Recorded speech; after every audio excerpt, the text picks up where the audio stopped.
नमस्कार मंडळी. स्टार प्रवाहावरील घरोघरी मातीच्या चुली या मालिकेचा नवीनच एक प्रोमो आपल्या समोर आलेला आहे आणि ह्या प्रोमोमध्ये आपल्याला असं बघायला मिळणार आहे की ऋषिकेश सारंगला म्हणतो की जानकीने ऐश्वर्यावर गोळी चालवली म्हणून समितीने माझ्यावर बहिष्कार टाकला हे तिला कळायला नको. सारंग मला वचन दे की हे सत्य फक्त आपल्यातच राहील. तेव्हा सारंग त्याला वचन देतो. पण मात्र जानकीने आता हे सगळं बोलणं ऐकलेलं असतं.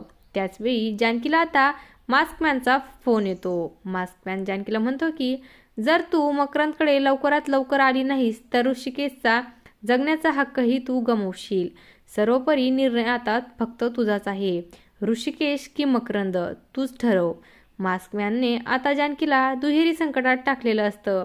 तिला काहीच कळत नसतं की आता काय करायचं. तर मित्रांनो, तुम्हाला काय वाटतं जानकी कोणाची निवड करेल? अशाच मालिकांच्या नवनवीन अपडेट्स पाहण्यासाठी आपल्या चॅनलला सबस्क्राईब करा आणि व्हिडिओ आवडला असेल तर लाईक आणि शेअर करायला विसरू नका. धन्यवाद.